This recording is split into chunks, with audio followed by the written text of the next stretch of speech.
Hello guys, this is my entry for If I Were a Journal challenge, and I really want to thank you for the opportunity for such a wonderful challenge. I am really passionate about creating journals, and it is something that I love to do, even if I am not doing it professionally or I'm selling them, since I've taken a sabbatical due to my new baby.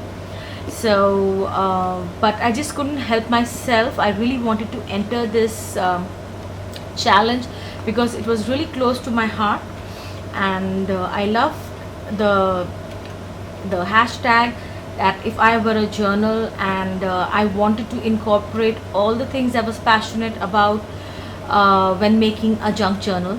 So the very first journals that I made were using Prima, and I love using vintage Prima collections that are technically not vintage but old discontinued Prima collections. And when I'm making junk journals, I like to make really nice chunky ones. I have my own style of doing signatures and pages, and this is my entry. And without any more introduction, I just want to start showing you guys. So if I were a journal, I would be a box set of old vintage Prima collection journals, and this is what they look like. Since the setup of my camera is over the head, so that's why I have to show it to you this way. This is a box that I've created using Salvage District from Prima, and this is what the side looks like. I hope I can get that in frame. And it has a nice hard metal vintage brass handle on the top, and then it has the same finishing on the side, and it has some metal legs, and this is what it looks like. So I created these 4 journals for this box, and I just love the idea of having this on the shelf. This is sort of an homage to the miniature bookshelf that was we've done a tutorial for, and I just really fell in love with that. So I thought I wanted to I've been wanting to do something like this for a really long time. I've been saving all these beautiful Prima collections, and I'll go through each of these journals and I'll show you what they look like on the inside. So let me just pull these out and show you the box first. So I have 4 journals in here, and these are my pocket junk journals, and this is what the box looks like. It's easy for me to show you once it's empty. It's got all of these beautiful Prima papers and a little ticket from another of the Prima collections, and I just love how it looks sitting on my bookshelf.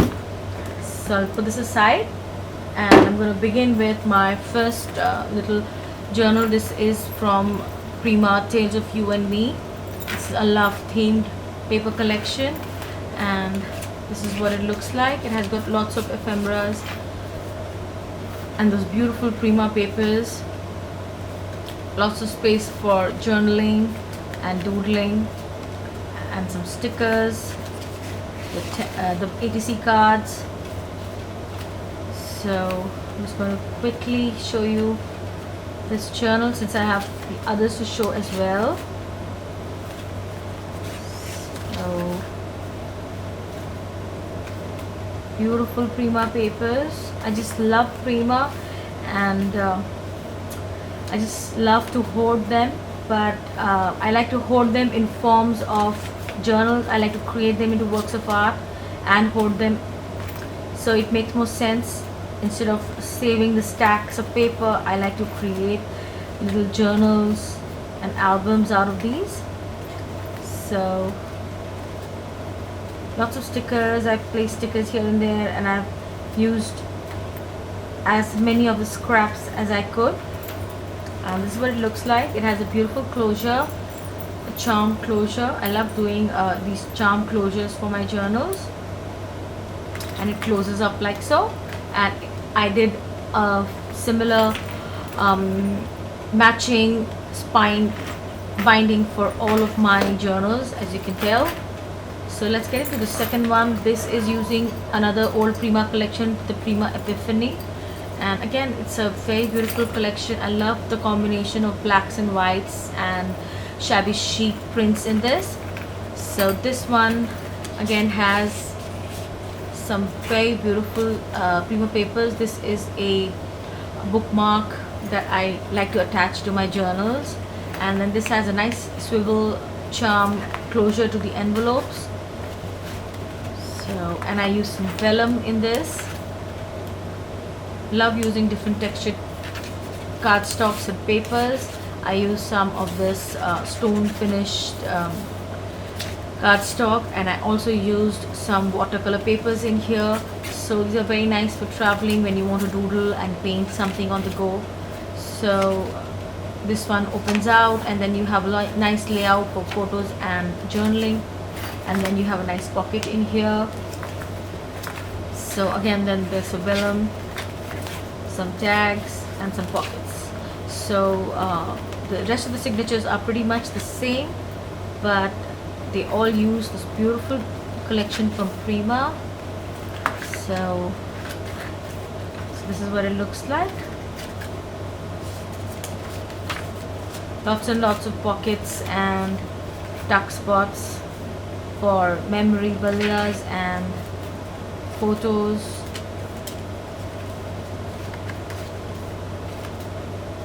I just love this collection. It's really very beautiful. Nice, shabby chic vintage images and prints. I love this paper.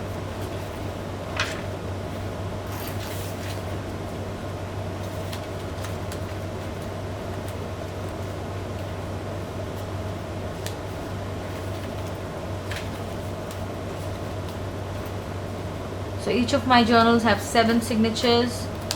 This is the last, the inside back cover.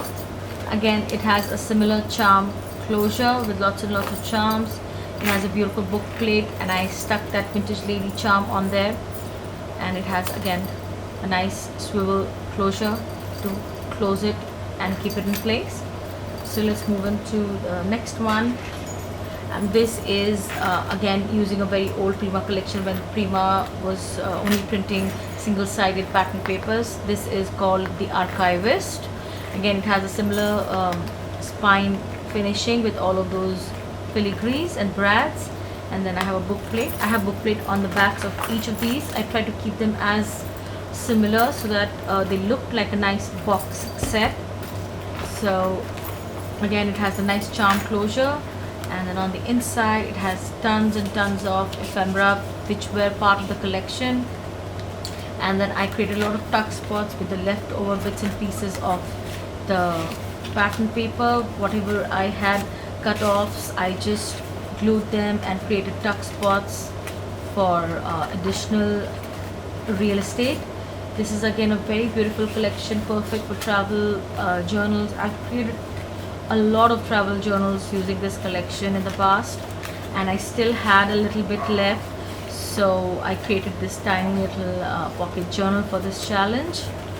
This is again a nice folder that was part of one of the sheets. So lots and lots of tuck spots and lots of visual variation in the collection. So I love using pattern papers and combination of cardstocks in my junk journals.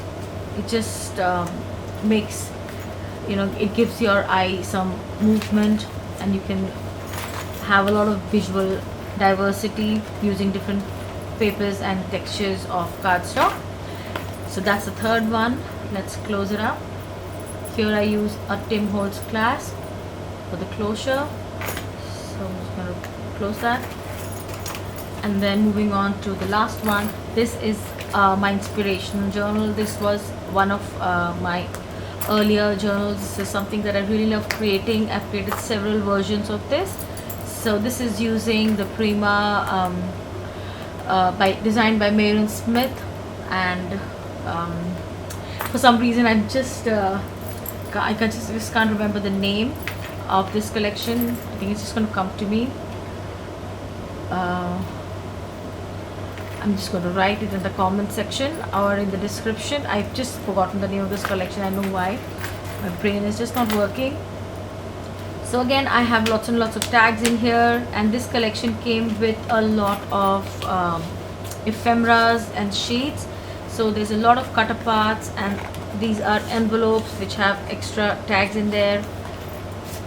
So I love creating this junk journal. This is a personal favorite of mine. This is a really cute little piece, and the color combination, everything.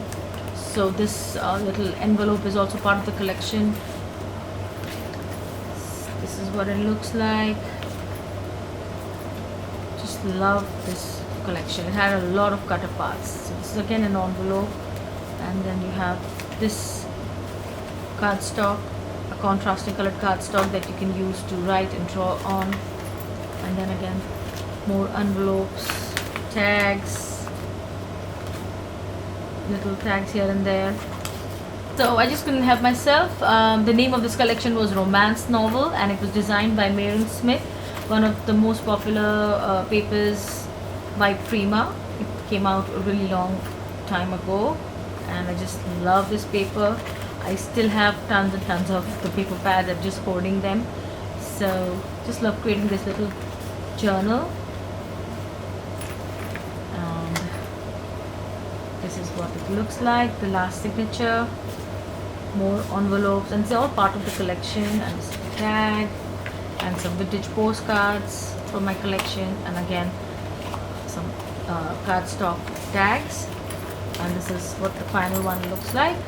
Again, it has a similar closure, some book plates like so, and then they all fit in perfectly into this box that I created. I created the box using some chipboard, and I'm really happy that I